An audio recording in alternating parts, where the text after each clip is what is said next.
আরো একটা কথা, জরুরি কথা, খুব ভালোভাবে মনে রাখবেন।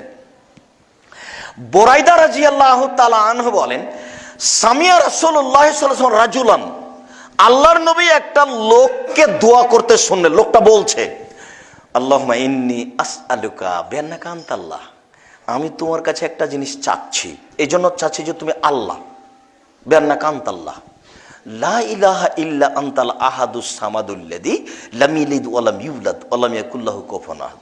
তুমি ছাড়া কোনো মাবুদ নেই, তুমি একক, নিরপেক্ষ, মুখাপেক্ষীহীন, তুমি কাউকে জন্ম দাওনি, তুমি কারো থেকে জন্ম নেওনি, তোমার সমকক্ষ কেউ নেই। এই দোয়াটা লোকটা বলল, আল্লাহ রাসূল তার দোয়াটা শুনে নিয়েছেন। এইভাবে দোয়া বললো, দোয়াটা বলছে, আল্লাহুম্মা ইন্নী আসআলুকা বিআন্নাকা আনতাল্লাহ, তোমাকে বলছি কেন জানো, তুমি আল্লাহ, এই জন্য। লা ইলাহা ইল্লা আনতাল আহাদুস সামাদুল্লাযী, তুমি ছাড়া কোনো মাবুদ নাই, তুমি একক, নিরপেক্ষ, মুখাপেক্ষীহীন। তার মানে তার ক্ষমতা বর্ণনা করছেন।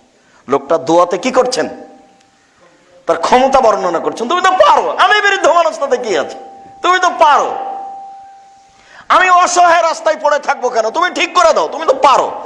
পারো না এমন কাজ তোমার কাছে নেই, তুমি একক, নিরপেক্ষ, মুখাপেক্ষীহীন, তুমি কারো কাছে জন্ম নাওনি, তুমি কাউকে জন্ম দাওনি, তোমার সমকক্ষ কেউ নেই, তুমি একক, ক্ষমতার মালিক। এই পর্যন্ত দোয়া করতেই রাসূল সাল্লাল্লাহু আলাইহি ওয়াসাল্লাম বলছেন যে দা বে ইসমিল আদম, ওহ, লোকটি ইসমে আজম দিয়ে দোয়া করেছে, লোকটি ইসমে আজম দিয়ে দোয়া করেছে, লোকটি ইসমে আজম দিয়ে দোয়া করেছে। আল্লাযী ইজাব দোয়া বিহি উস্তুজিবা, এইটা দিয়ে দোয়া করলে কবুল করা হয়। ও শৈলা বিহি উতিয়া ও শৈলা বিহি আতা, এইটা দিয়ে চাইলে দিয়ে দেওয়া হয়, এইটা দিয়ে বললে মেনে নেওয়া হয়, এইটা দিয়ে চাইলে দিয়ে দেওয়া হয়, এইটা দিয়ে বললে মেনে নেওয়া হয়, এইটা দিয়ে চাইলে দিয়ে দেওয়া হয়। এটা নাম হলো ইসমে আজম।